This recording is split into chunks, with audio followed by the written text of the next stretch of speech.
días, mi nombre es Esmeralda y vamos a continuar con la auscultación abdominal. Lo primero que vamos a hacer va a ser revisar nuestro equipo. Revisamos tanto el diafragma como la campana. Lo que vamos a auscultar dos ruidos.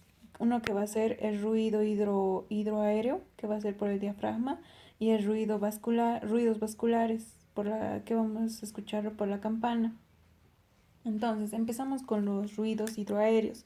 Lo primero que vamos a hacer va a ser calentar el diafragma. Lo calentamos.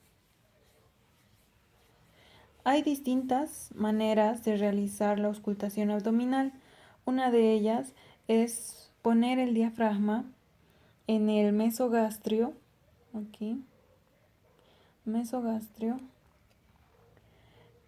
para que los ruidos hidroaéreos se intensifiquen en esa región por la buena vibración hacia el diafragma y nos olvidamos de los demás cuadrantes. Solo esto se puede hacer en pacientes que tienen un buen tránsito intestinal, en pacientes que se sospecha como con hilio o cualquier tipo de hilio no se le debe hacer esta auscultación. Entonces, lo que hacemos es realizar la segunda forma de auscultar los ruidos hidroaéreos, que los realizamos por cuadrantes. En cada cuadrante permanecemos un minuto. En cada cuadrante permanecemos un minuto. Cuadrante superior derecho, un minuto. Cuadrante superior izquierdo, un minuto.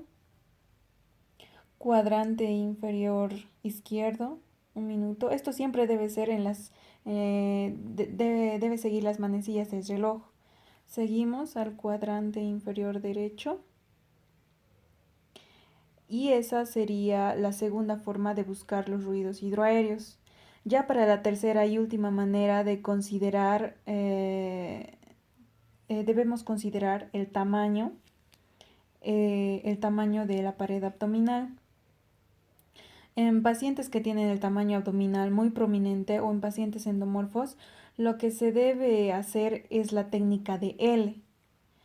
Y empezamos por aquí, por el cuadrante superior derecho.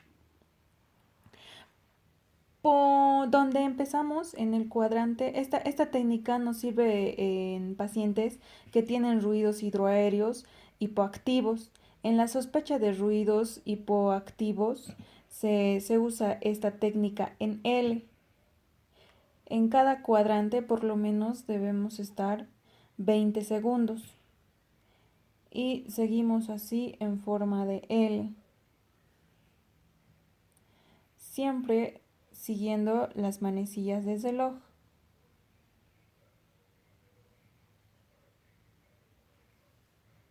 Sí.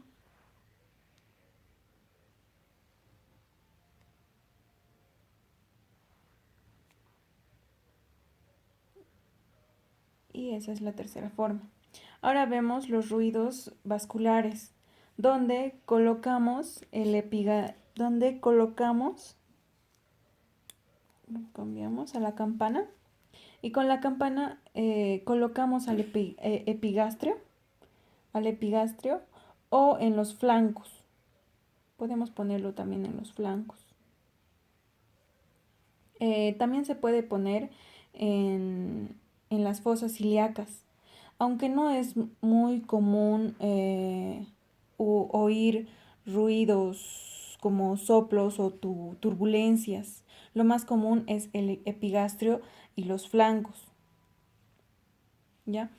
Lo que tenemos que hacer en algunas situaciones patológicas, especialmente un ejemplo como el síndrome pilórico, verificamos el contenido gástrico haciendo esto.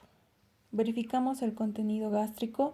Para esto ponemos el diafragma en el epigastrio y la mano izquierda a nivel del hipocondrio izquierdo y hacemos movimientos de esta manera.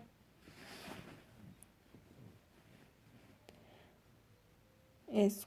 Y ahí verificamos si hay contenido de restos alimenticios mayor a 6 horas. Y por último tenemos la maniobra de rascado, donde hacemos esto, la maniobra de rascado, donde realizamos un rascado para determinar una hepatomegalia. Empezamos por la fosa ilíaca derecha, pasamos por los flancos hasta llegar al borde hepático. A medida que vamos rascando, se va a intensificar los sonidos. Y eso sería todo. La cosa sí me fría.